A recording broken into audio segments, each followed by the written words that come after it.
Mara baada ya klabu ya Yanga kuweza kutamatisha mchezo wa ligi kuu ya NBC Tanzania Bara dhidi ya timu ya Mashujaa FC kwa kugawa dozi nzito ya takribani chuma 6-0. Sasa kituo kinachofuata ni pale kwenye dimba la Cairo International Stadium nchini Misri, wanakwenda kucheza dhidi ya timu ya Al Ahly katika mwendelezo wa kundi B ya michuano ya klabu bingwa barani Afrika. Klabu ya Yanga itakuwepo ugenini kucheza dhidi ya timu ya Al Ahly siku ya tarehe 23 kwenye majira ya saa 1 kamili za usiku. Kama ninavyofahamu, klabu ya Yanga yupo kundi B kwenye michuano ya klabu bingwa barani Afrika akiwa na virabu kama timu ya Al Ahly, lakini pia kuna timu ya FAR Rabat, bila kusahau timu ya JS Kabylie. Na katika mechi zao mbili za awali ambazo waliweza kucheza, klabu ya Yanga ameweza kujikusanyia takribani alama 4, akishinda mchezo mmoja dhidi ya timu ya FAR Rabat, lakini pia akienda sare mchezo mmoja dhidi ya timu ya JS Kabylie. Sasa weekendi hii hapa klabu ya Yanga atakuwepo mzigoni kucheza dhidi ya timu ya Al Ahly ambaye na yeye pia ana alama 4 kwenye michezo yake miwili ya awali aliocheza. Ameweza kujikusanyia hizo alama 4 akishinda mchezo mmoja na kuweza kusare mchezo mmoja. Sasa mechi hii dume kabisa ambayo inaenda kuwakutanisha miamba hawa wawili, timu ya Yanga dhidi ya timu ya Al Ahly. Sasa kuelekea mchezo huo, kocha mkuu wa klabu ya Yanga, kocha Pedro Gonçalves, yeye amekushaweza kuweka wazi kikosi chake ambacho kitaenda kuanza kwenye mchezo huo dhidi ya timu ya National Al Ahly katika mwendelezo wa michuano ya klabu bingwa barani Afrika. Lakini pia kocha huyu ameweza kuweka wazi ya kwamba kikosi chake hiko kitakuwa kina mabadiliko ya nyota mbalimbali kufuatia uhitaji wa mchezo husika. Hivyo tuweze kutegemea mabadiliko makubwa kwa maingizo ya wachezaji wengine ndani ya kikosi hiko cha klabu ya Yanga, tofauti na wale wachezaji ambao waliweza kuanza kwenye mchezo dhidi ya timu ya Mashujaa. Hii yote ni kwa ajili tu ya kwenda kukabili mchezo huo kati yao dhidi ya timu ya Al Ahly. Sasa mimi niko hapa na kikosi ambacho kocha Pedro Gonçalves amekushaweza kukiweka wazi, ndicho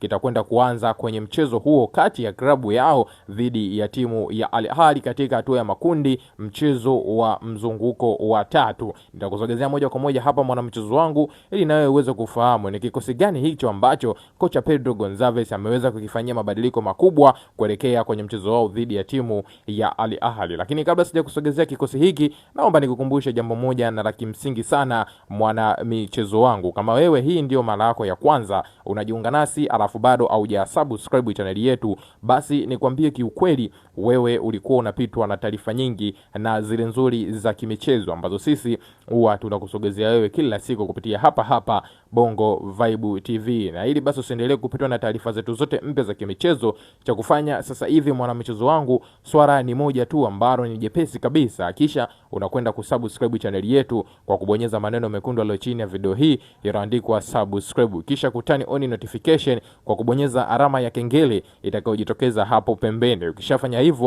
wewe utakuwa ni mdau wetu wa kwanza na mwanafamilia wetu wa kwanza kuweza kujipatia kila aina ya taarifa mpya ya kimichezo ambayo sisi tunakusogezea kila siku kupitia hapa Bongo Vibe TV. Na kama wewe tayari umekushaweza kusubscribe channel yetu, basi twende kazi tukaangazie juu ya kile ambacho nimekugusia hapo awali kuhusiana na kikosi cha klabu ya Yanga ambacho kocha Pedro Gonçalves ameweza kukiweka wazi, ndicho kitaenda kuanza kupambania alama ama kupambania chochote kitu kwenye mchezo dhidi ya timu ya Al Ahly, ukiwa ni mchezo wa 3 katika kundi B unaofanyika siku ya Ijumaa kwenye majira saa 1 kamili za usiku kwenye dimba la Cairo International pale nchini Misri. Sasa tayari kikosi cha klabu ya Yanga kimekushaweza kuelekea hapo nchini Misri na kimekushaweza kuwasili hapo nchini Misri kwa ajili ya maandalizi ya mapema kabisa ya mchezo huo husika. Na kwenye kikosi ambacho cha wanaume 24 ama wachezaji 24 wanaweza kuondoka na timu hiyo ya Yanga kuelekea pale nchini Misri kwa ajili ya kwenda kupambania alama kwenye mchezo kati yao dhidi ya timu ya Al Ahly.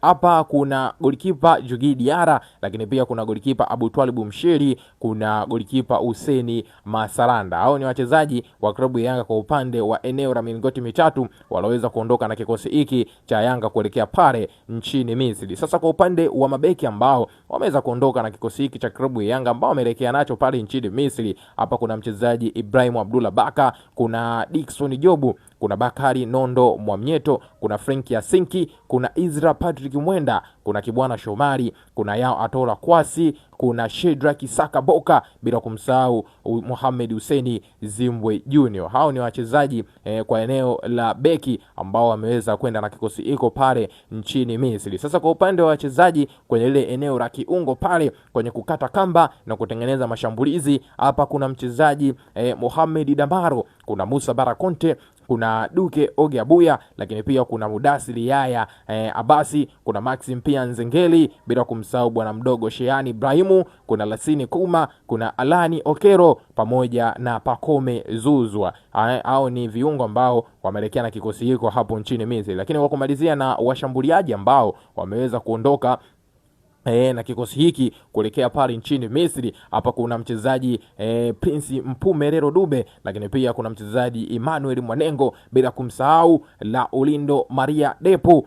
Hao ndio washambuliaji watatu ambao wameweza kuondoka na kikosi hiki cha klabu ya Yanga pale nchini Misri kwa ajili ya mchezo wao dhidi ya timu ya Al Ahly unaotarajiwa kufanyika siku ya Ijumaa tarehe 23 kwenye majira saa 1 kamili za usiku kwa saa za Afrika Mashariki. Sasa kulingana na kikosi hiko ambacho kimeweza kusafiri na timu kuelekea pale nchini Misri, huenda kocha Pedro Gonzalez kwenye kikosi chake cha kwanza ambacho kitakwenda kuanza kwenye mchezo huo husika, huenda kocha huyo akaanza na wachezaji hawa ambao nakuja kukutajia sasa hivi katika first 11 yake ili kuwakabili timu ya Al Ahly na kuhakikisha angalau wanaondoka na chochote kitu kwenye mchezo huu hapo. Kwa upande wa golikipa atakayesimama kwenye milingoti mitatu hapa si mwingine bali ni golikipa Djigui Diarra ambaye ameweza kuungana na timu siku za hivi karibuni akitokea kwenye mapumziko mara baada ya kushiriki michuano ya AFCON. Djigui Diarra tayari yuko na timu na ameelekea nayo pale nchini Misri. Huenda golikipa huyu akaanza moja kwa moja kwenye kikosi cha kwanza cha timu ya Yanga kitakachocheza dhidi ya timu ya Al Ahly kulingana na ubora wake na uwezo wake mkubwa wa kulinda lango la timu yake hiyo ya Yanga. Lakini kwa upande wa mabeki ambao wataanza ndani ya kikosi hiki, kwa upande wa beki wa kulia hapa tutegemea kumuona akiingia mchezaji Kibwana Shomari, maana kocha Pedro amemtumia sana mchezaji huyu katika michuano mbalimbali kuanzia michuano ya Mapinduzi, lakini pia kwenye ligi kuu ya NBC Tanzania Bara. Kocha Pedro inaonekana akivutiwa sana na uchezaji na namna ambavyo Kibwana anajituma akiwa uwanjani. Huenda kocha akaanza naye tena kwenye mchezo dhidi ya Al Ahly unaotarajiwa kufanyika siku ya Ijumaa. Lakini kwa upande wa beki nambari 3 hapa tutegemea kumuona akiingia mchezaji Shedrack Saka Boka kulingana na ubora wake wakati wanapokuwa wanashambuliwa, lakini pia uwezo wake mkubwa wa kuanzisha mashambulizi kuelekea lango la timu pinzani. Sasa kwa upande wa beki wakati beki nambari 4 na beki nambari 5 hapa tutegemea kumuona akianza mchezaji Ibrahim Abdullah Baka kwa kushirikiana vyema na Bakari Nondo Mwamnyeto wakizima lile eneo la beki za kati ama center backup ndani ya kikosi hiko cha klabu ya Yanga. Hapo ni kwa upande wa goalkeeper, lakini pia kwa upande wa mabeki ambao huenda kocha Pedro ataenda kuanza nao kwenye mchezo kati yao dhidi ya timu ya Al Ahly. Sasa kwa upande wa viungo ama kwa upande wa eneo lile la kukata kamba kiungo nambari 6 hapa tegemea kumuona akiingia mchezaji Mohamed Damaro, bora wake ambao ameweza kuonyesha tangu uweze kutoa ndani ya viunga vya Yanga. Bila shaka hata Pedro mwenye atakuwa ameona na sina shaka naye kuona mchezaji huyu akianza kwenye kikosi hiki cha kwanza dhidi ya Al Ahly. Lakini kwa upande wa winga nambari 7 hapa tutegemee kumuona akiingia sasa mchezaji si mwingine bali akiingia mchezaji Alani Okero katika ile eneo la winga nambari 7 ndani ya kikosi hiki cha klabu ya Yanga. Lakini kwa upande wa kiungo nambari 8 hapa tutegemee kumuona akiingia mchezaji si mwingine bali mchezaji Mudasiri Duke Ogiabuya akisimama vyema katika ile eneo la kiungo nambari 8 kwenye kikosi hiki cha klabu ya Yanga. Lakini kwa upande wa mshambuliaji nambari 9 hapa tutegemea kumuona akiendelea kuanza vyema kwenye kikosi cha kwanza Prince Mpumelelo Dube, maana Prince Mpumelelo Dube ni mchezaji wa muda mrefu, lakini pia ana pattern na timu ya Yanga Sports Club. Hivyo na kocha Pedro Gonzalez huenda akaanza na Dube katika ile eneo la juu kwenye kikosi chake hiko cha kwanza. Bila kusahau katika kiungo nambari 10 hapa tegemee kumuona akiingia Pakome Zuzwa kuzima lile eneo la katikati. Lakini kwa kumalizia na winga nambari 11 ama winga wa kushoto tegemee kumuona Maxim pia Nzengeli akizima eneo hilo. Sasa hiki ni kikosi ambacho huenda kocha Pedro ataanza nacho kuelekea kwenye mchezo kati yao dhidi ya timu ya Al Ahly, mchezo unaotarajiwa kufanyika tarehe 23 kwenye majira saa 1 kamili za usiku kwenye dimba la Cairo International, kati ya Yanga dhidi ya National Al Ahly. Sasa kama una maoni yako, mtazamo wako, basi huu ndo muda wako sahihi. Njoo tuambie kupitia sehemu ya comment, bila kusahau mwanamchezo wangu kuna kushare, na jambo la muhimu kuliko yote cha kufanya sasa hivi, hakikisha unakwenda kusubscribe channel yetu kwa kubonyeza maneno mekundu yaliyo chini ya video hii yaliyoandikwa subscribe.